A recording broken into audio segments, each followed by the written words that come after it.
اللہ کے نبی علیہ السلام کی آپ احتیاط کا لیول دیکھیں. صحیح مسلم میں اوپر تلے 3-4 احادیث ہیں کہ نبی علیہ السلام چند لوگوں کے پاس سے گزرے جو کھجور کی نر اور مادہ کے اعتبار سے پیوند کاری کر رہے تھے. نبی علیہ السلام نے ان سے فرمایا کہ ایسا کیوں کرتے ہو؟ انہوں نے کہا کہ اس کی وجہ سے ہماری جو فصل ہے وہ زیادہ ہوتی ہے، کھجور زیادہ پھل لگتا ہے اس درخت کو. آپ نے فرمایا کہ اگر ایسا نہ کرو تو کیا ہے؟ بس حضور تو اتنا فرما کے چلے گئے. انہوں نے اسے آرڈر سمجھ لیا، انہوں نے اس سال وہ کام نہیں کیا اور ان کی فصل کم ہو گئی.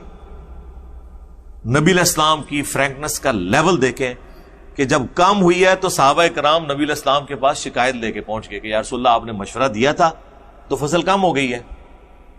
اللہ کا شکر ہے کہ 295C نہیں تھی اور پاکستان کی مذہبی جماعتیں نہیں تھیں، ورنہ وہ وہاں سے سلامت نہ اٹھتے. آج تو آپ سوال پوچھ لیں تو آپ کے اوپر فوراً فتوا آ جاتا ہے. تو نبی علیہ السلام نے فرمایا کہ میں نے تمہیں منع تو نہیں کیا تھا، میں نے تمہیں کب کہا تھا کہ یہ کام نہ کرو؟ میں نے تو ایک مشورے کے طور پہ بات کی تھی. انتم اعلم بامر دنیاکم، تم اپنے دنیا کے کاموں کو مجھ سے بہتر سمجھتے ہو. اللہ اکبر، اتنا جگرا چاہیے بات کرنے کے لیے. اور ابھی یہ بات ختم نہیں ہوئی. آپ نے فرمایا میں جب کبھی بھی کوئی بات تمہیں اللہ کے ریفرنس سے کروں تو وہ تو تم لے لیا کرو شریعت کے طور پر، لیکن اگر میں مشورے کے طور پر تمہارے دنیاوی امور میں تمہیں کوئی مشورہ دوں تو تم اپنے کاموں کو مجھ سے بہتر سمجھتے.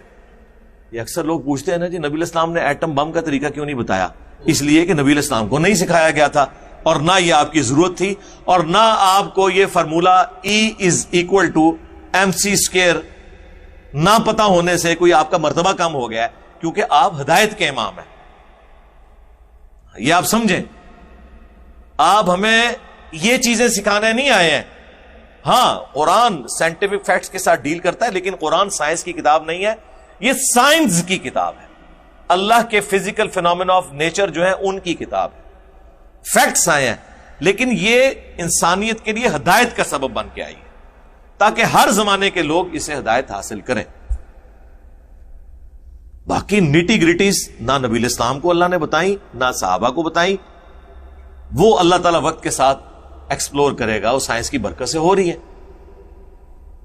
تو نبی علیہ السلام فرما رہے ہیں کہ تم دنیا کے کاموں کو مجھ سے بہتر سمجھتے ہو. آپ اندازہ کریں امام نووی نے جنہوں نے صحیح مسلم کے باب باندھے تھے 800 سال پہلے، انہوں نے اس کے اوپر باب باندھ دیا ہے کہ نبی علیہ السلام کی اطاعت اور اتباع کن کاموں میں کی جائے گی، کس میں نہیں کی جائے گی.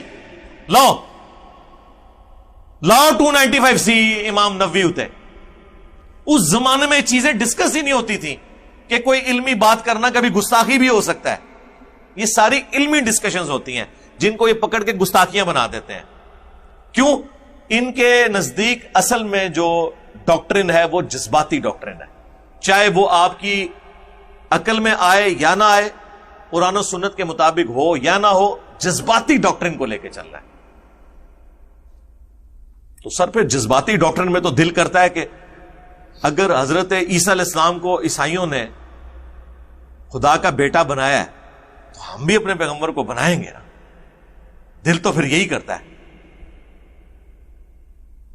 لیکن نہیں، قرآن ہمیں روک رہا ہے.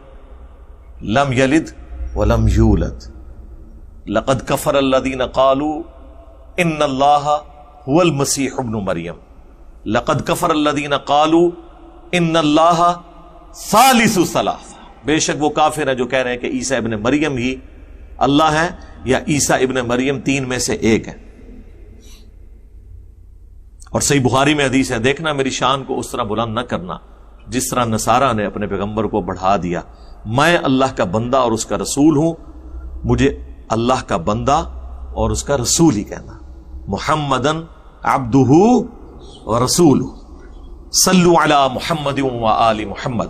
اللہم صلی علی محمد وعلی آل محمد واصحاب محمد اجمعین الی یوم الدین.